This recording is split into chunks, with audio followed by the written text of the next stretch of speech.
Good afternoon, Representative Walker and Senator Austin and the distinguished members of the Appropriations Committee. My name is Ruben Felipe, and I'm the Executive Director of the Connecticut Charter Schools Association. Our association represents nearly 11,000 students who attend Connecticut's 21 public charter schools. Before I begin, I do want to recognize this committee and the leadership of Senator Austin and Representative Walker for your unwavering commitment to the children of the state of Connecticut. You have my sincerest gratitude and appreciation for that. I really, really mean that. Today, you're going to hear, and you've already started to hear from students and parents and teachers and community leaders from many of our school communities, as well as our friends from Danbury, who we stand in solidarity with. I can't tell their stories better than they can, so I'm not going to try. Instead, I'll share with you my perspective. We're currently being told that our state is in incredible fiscal shape.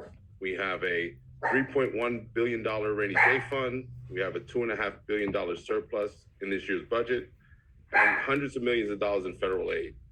Yet despite those staggering resources, we still have $713 million racial funding gap in Connecticut and the largest opportunity gap in the country. Families in Danbury are still being denied access to the school they fought for to open for 7 years, and charter students continue to be treated like second-class citizens.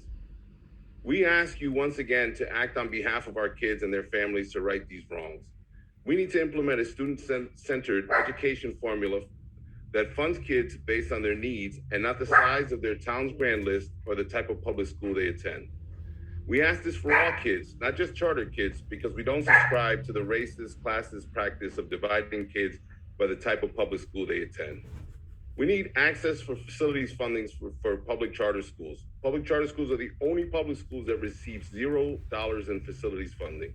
Schools are being forced to use the limited dollars that they get that should be spent in the classroom to meet facilities needs during the global pandemic.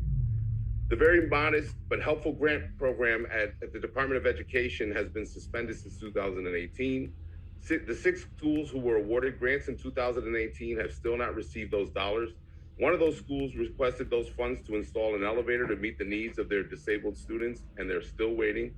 As a disabled person who attended public schools before there was full compliance with ADA, I know how it can feel, how isolated you can feel when you can't participate or go to certain places with your classmates in the building because of accessibility issues.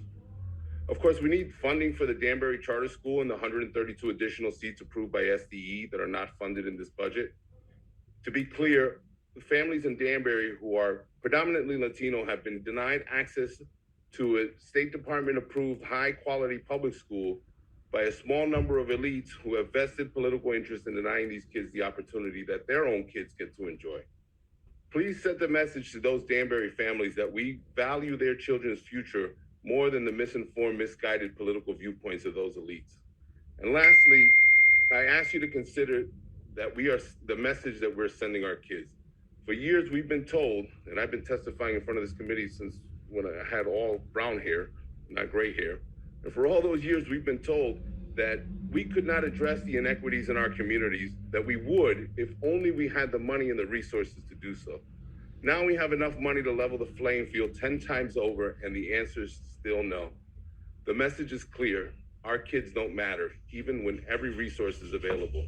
Please change that message and the future trajectory of tens of thousands of children in Connecticut. Thank you.